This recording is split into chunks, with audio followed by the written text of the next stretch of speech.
Hello जी, नमस्कार, कैसे हैं आप सभी? आप आज सोच रहे होंगे कि यार ये क्या टाइटल रखा है, पर्दे के पीछे क्या है? तो ये टाइटल मैंने इसलिए रखा है क्योंकि इसमें आपके मन में चल रहे कई सारे सवालों के जवाब हैं, जो पहले मेरे भी मन में चलते थे। कई चीज़ें ऐसी होती हैं जो इनविजिबल होती है, जो हमको दिखती नहीं है, तो हमारा उनके ऊपर विश्वास नहीं होता है, हमको पता ही नहीं चलता है और ईश्वर चाहता भी नहीं है कि आप देखो उनको, है ना? और कुछ चीज़ें ऐसी होती है जो हमको दिखती है तो हम उस हिसाब से अनुमान लगा लेते हैं। जैसे एक एग्ज़ाम्पल देखते हैं। हम हमारे जीवन में देखते हैं कि कई ऐसे लोग यार जो मतलब ज़्यादा इतने पढ़े लिखे भी नहीं हैं, इतनी उनके पास डिग्री भी नहीं है, ज़्यादा उनको कुछ आता-जाता भी नहीं है, लेकिन फिर भी यार वो मज़े कर रहे हैं लाइफ़ में, उनके सब काम हो रहे हैं, सब कुछ है उनके पास। जैसे अभी आप पिछले कुछ दिनों में जो यूट्यूब आपने जो इंटरनेट पे देखा होगा कि कई सारे जैसे अभी राजू कलाकार, डॉली चाय वाला, ऐसे बहुत सारे ऐसे लोग हैं, है ना? जो कहीं से थोड़ा-सा कुछ करते हैं और अचानक से वायरल हो जाते हैं और वो सुपरस्टार बन जाते हैं। बढ़िया स्टार उनको हर जगह पहुँच हो गई, है ना? जगह-जगह जाके वो प्रमोशन कर रहे हैं, हर जगह से खूब सारा पैसा ले रहे हैं। अब हम ये देख रहे हैं कि यार ये देखो, ये ज़्यादा पढ़े लिखे भी नहीं है, हमने तो इतनी मेहनत करी, लेकिन फिर भी ये इनकी लाइफ़ मज़े में कट रही है यार। भगवान भी पता नहीं क्या करता है। देखिए होता क्या है, पर्दे के पीछे की कहानी कुछ और है, वो मैं आज आपको बताता हूँ। कई बार जैसे एक कहावत भी हमारे इधर होती है, लोग किसी को भी मान लो किसी की अच्छी सुंदर पत्नी आ गई, है ना? कोई लड़का है जो ज़्यादा इतना पढ़ा लिखा भी नहीं है, ज़्यादा मतलब गरीब आदमी है या फिर ठीक है, गाँव का है या फिर उसकी शक्ल भी वैसी नहीं है, लेकिन उसकी पत्नी बहुत सुंदर है। लोग कहते हैं देख लो यार, यहाँ हम इतने पढ़े लिखे हैं, है ना? हमारी हमारी पत्नी कैसी है और इसकी पत्नी देख लो कितनी सुंदर है। आप किस तरीके से देख रहे हैं चीज़ों को? देखो दुनिया क्या देखती है और ईश्वर क्या देखता है, वही मैं आपको बता रहा हूँ कि पर्दे के पीछे क्या है। ऐसा कई लोगों के साथ होता है, मैंने देखा है ना? आजकल इंटरनेट पे लोग कमेंट भी करते हैं, ऐसे किसी ने अपनी पत्नी के साथ वीडियो डाला, तो लोग वो नीचे हँसते हैं उसके ऊपर, है ना? कि देख लो यार, क्या-क्या हालत है, हैं? देख नहीं लो, आप देख नहीं पा रहे हैं। दुनिया वाले क्या देखते हैं? दुनिया वाले देखते हैं पढ़ाई कितनी, दुनिया दुनिया वाले देखते हैं डिग्री कितनी, दुनिया वाले देखते हैं जानकारी कितनी, ज्ञान नहीं, जानकारी। ज्ञान और जानकारी में फ़र्क होता है, ठीक है? अब दुनिया वाले ये चीज़ देख रहे हैं, कितनी पढ़ाई कर रखी है, कितनी डिग्री, कितनी जानकारी, उस हिसाब से इसका जीवन चलना चाहिए। ऊपर वाला क्या देख रहा है? पर्दे के पीछे कुछ और चल रहा है। ऊपर वाला देख रहा है नीयत कैसी। अब ऐसा तो है नहीं कि केवल अमीर कोई आदमी अमीर होगा, तो ही उसकी नीयत बढ़िया होगी। भई जो इंसान किसी भी इंसान कोई भी गरीब इंसान है, कई बार ऐसा होता है। आज ही मैं एक वीडियो देख रहा था, किसी ने ऐसे ही वो वीडियो बनाया था, तो वो जूते पॉलिश करने के लिए उसने वहाँ पे रखे और उसके अंदर उसने ₹500 रख दिया और दूर जाके कैमरा रख दिया, ठीक है? तो अब वो जैसे ही जूते पॉलिश करने लग गया, तो अंदर से 500 का नोट निकला, तो उसने साइड में रख दिया, जूते पॉलिश कर दिए और फिर वो बंदा जब आया तो बोला, "भाई साहब, ये आपके जूते में से पैसे निकले।" तो उसने कहा, "आप रख लेते, मेरे को क्यों नहीं दिए?" बोले, "भैया ये पैसे नहीं चाहिए, हमको ऐसे पैसे नहीं रखते हम, ईमानदारी के पैसे रखते हैं।" है ना? तो उसने बोला कि आप मुझे नहीं भी बताते तो मुझे क्या पता चलता? बोले कि आपको पता नहीं चलता पर ऊपर तो पता चलता है ना। तो वो एक जूते पॉलिश कर रहा है। अब उसके अंदर ये चीज़ ईमानदारी, ये बहुत सब में होती है कहीं न कहीं, है ना? ऊपर वाला ये देखता है, ऊपर वाला देखता है नीयत कैसी, ऊपर वाला देखता है कर्म कैसे है, ऊपर वाला देखता है भावना कैसी। ये सब पर्दे के पीछे रहते हैं, ये हम किसी का देखते नहीं है। आज मान लो कोई भी व्यक्ति एकदम से पॉपुलर हो गया, तो क्या आपको पता है उसके क्या कर्म रहे हैं? आप तो केवल ये देखते हैं कि भैया आता-जाता कुछ नहीं है, पढ़ाई नहीं है। ये पढ़ाई वाली चीज़, ये सब चीज़ें तो दुनिया वाले देखते हैं। अच्छा, ऐसा भी नहीं है कि जितने लोग पढ़ाई कर रहे हैं उनकी सबकी नीयत खराब, कर्म खराब, ऐसे नहीं। बहुत सारे ऐसे भी लोग होते हैं जो पढ़ाई भी करते हैं, जिनके पास डिग्री भी होती है, जानकारी भी होती है और साथ ही साथ में उनकी नीयत भी बढ़िया होती है। उनके कर्म भी अच्छे होते हैं, उनकी भावना भी अच्छी होती है, तो ईश्वर उनको खूब देता है। लेकिन ऐसा नहीं है कि हर पढ़ा-लिखा व्यक्ति की नीयत साफ होगी, हर पढ़ा-लिखा व्यक्ति कर्म अच्छे करेगा। आप देखो बहुत सारे जो बहुत पढ़े-लिखे होते हैं, एजुकेटेड होते हैं, वो उनके घरों में कैसा माहौल रहता है।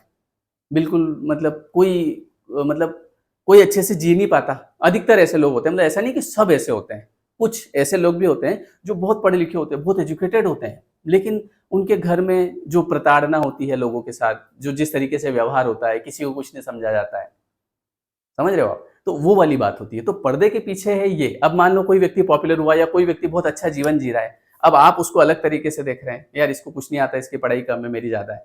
लेकिन वो अपने घर के अंदर, वो अपने घर वालों से, वो उसकी पत्नी से कैसा व्यवहार कर रहा है। कल मैंने एक वीडियो देखा, तो उसमें एक लड़का जो है वो उसकी वाइफ की चप्पल टूट गई, तो उसने उसकी वाइफ की चप्पल अपने हाथ में ली और अपनी चप्पल उसने उसको पहनाई। कल ही मैं वो वीडियो मेरे इस पे आया था यूट्यूब पे, तो मैं देख रहा था। तो ये क्या है? ये भावना है। और वो बिल्कुल मज़दूर आदमी। तो उसकी वाइफ की चप्पल उसने हाथ में उठा ली और अपनी चप्पल उसको पहना दी। बोले तू तेरे पैर जलेंगे। बिल्कुल गरीब आदमी। तो ईश्वर वो चीज़ देखता है।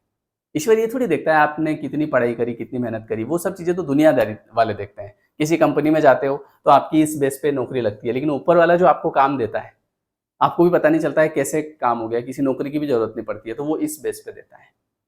तो ये है पर्दे के पीछे। तो कई बार हम किसी व्यक्ति का देखते हैं, यार ये बढ़िया, इसका यार सही है यार, वो उसके घर में क्या कर रहा है? वो उसकी पत्नी से बहुत प्रेम कर रहा है, वो आपके माता-पिता उसके माता-पिता से प्रेम कर रहा है, वो सबके लिए वो उसके मन में ये है कि मुझे यार इनको बढ़िया रखना है, भले मेरे जूते फटे हो, इनको नए दिलाऊँगा, मेरे कपड़े भले नहीं आएँगे कोई बात नहीं, वाइफ को साड़ी दिलाऊँगा।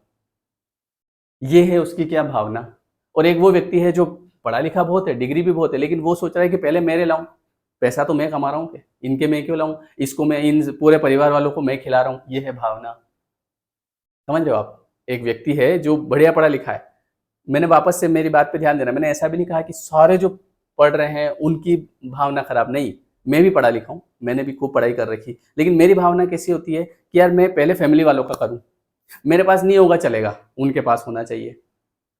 समझ रहे हो? अभी मैं कोई भी चीज़ आज ये घर बनाया तो ऐसा नहीं है कि केवल इसमें मैं एन्जॉय करूँ। मैं सबसे पहले जब घर बना तो मेरे अंदर जो भावना थी वो थी कि यार आज जैसे मेरे माता-पिता गाँव में रह रहे थे, है ना? तो गाँव में हमारा जैसे कच्चा मकान था। तो मकान बनाने के पीछे दिमाग बैक ऑफ द माइंड क्या चल रहा था कि यार मेरे मम्मी-पापा नए मकान में रहेंगे, शहर में रहेंगे, है ना? पक्के मकान में रहेंगे, 3 मंजिला बिल्डिंग बनाएँगे, उनका उनके रूम में ऐसा करेंगे, ये स वैसा करेंगे। समझ रहे हो आप?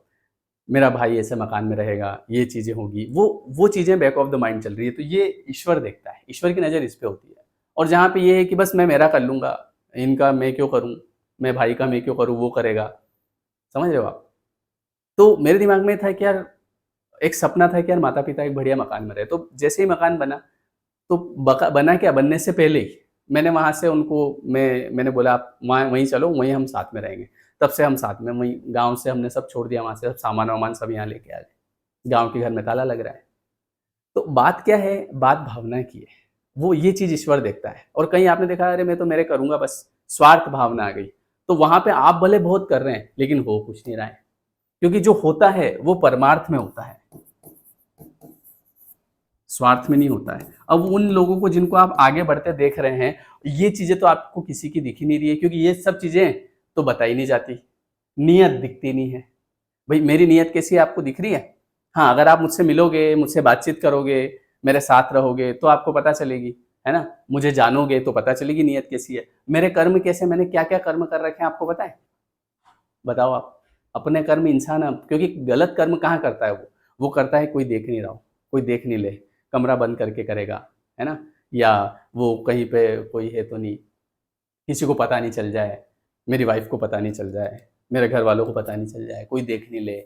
ऐसे ही करेगा तो पता तो चल किसी को चलेगा नहीं और जब वो किसी के सामने आएगा तब तो वैसा आएगा। इनके जैसा तो कोई आदमी नहीं है। भावना किसी को दिखती है? क्या मैं आपकी भावना देख सकता हूँ? आपके अंदर क्या भावना चल रही है? नहीं देख सकता हूँ, जब तक आप मुझसे बात नहीं करेंगे।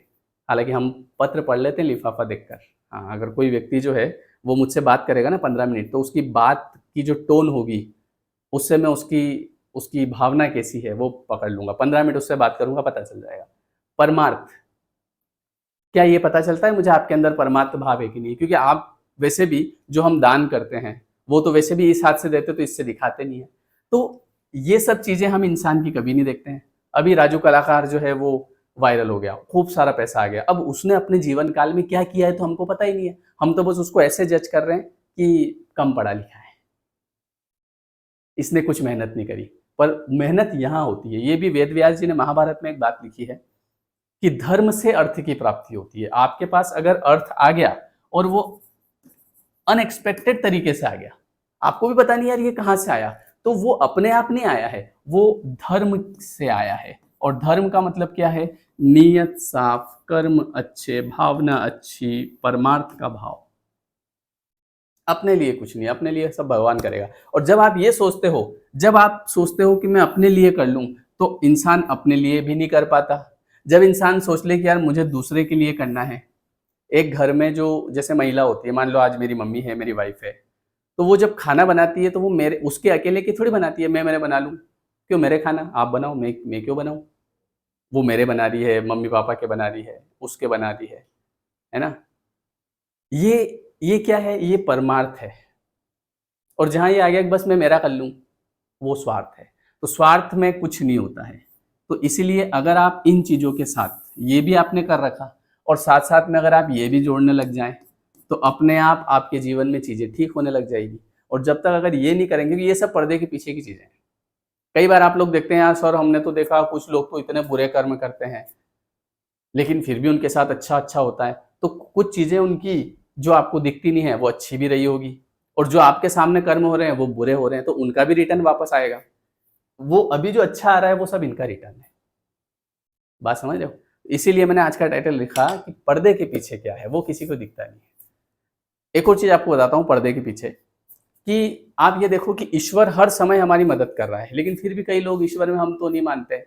आप देखो जैसे ही हम इस धरती पे आते हैं, तो सबसे पहले हमारे हर चीज़ की व्यवस्था हो जाती है। हम तो पैदा होते हैं, तो हमको तो वो समझ ही नहीं पड़ती है।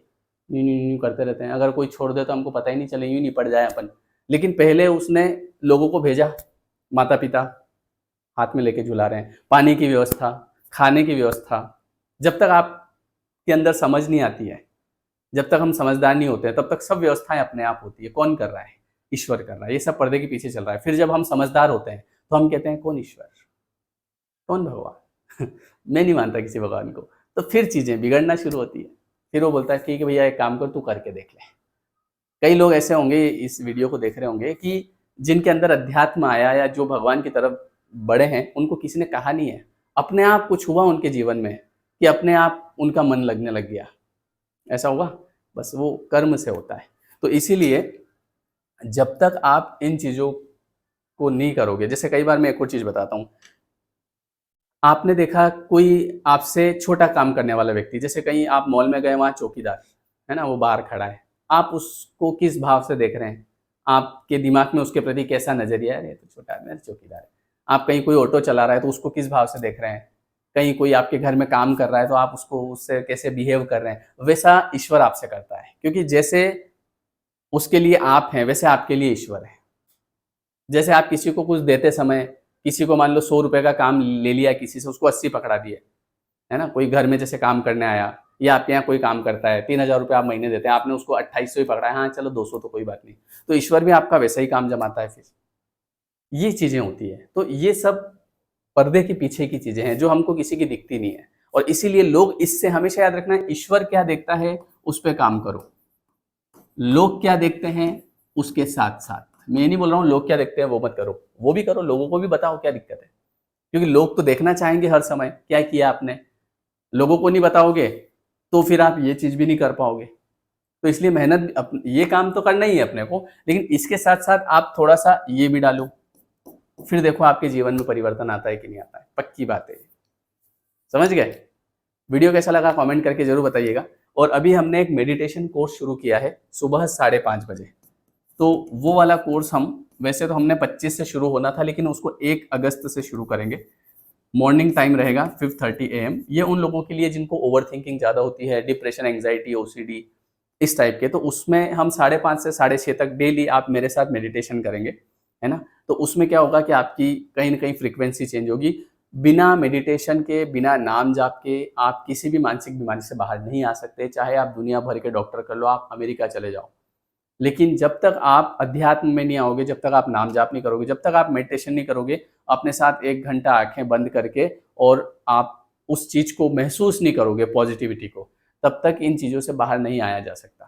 ये सत्य बात है। ओवरथिंकिंग, एंग्ज़ायटी, डिप्रेशन और इनसे बाहर ऐसे आ सकता है आदमी चुटकी में, बस उसको समय देना पड़ेगा। तो उसके लिए मैंने अभी कोर्स शुरू किया है, डिस्क्रिप्शन में आपको लिंक दे दूँगा, आप जॉइन कर सकते हैं। और जॉइन करने के बाद आप ये वाला ऐप ज़रूर डाउनलोड करना, इस पे हम क्लास करते हैं, ठीक है? Layer 3 education. और कोई अगर आपको कुछ पूछना है तो इस नंबर पर आप व्हाट्सएप ज़रूर कर देना। ये मैंने उन्हीं लोगों के लिए शुरू किया है, जो मेरे पास मैं वन ऑन वन काउंसलिंग करता हूँ। बहुत लोग आते हैं, सर हम डिप्रेस्ड रहते हैं, एंग्जायटी होती है, तो उसका एक ही मैं आपको बता दूँ कि केवल नाम जाप और साथ में मेडिटेशन और जो ये हम दिमाग के लेवल पे काम करते हैं, क्योंकि ये मन की समस्या है। ये गोली दवाई से आप स्लीपी हो जाओगे।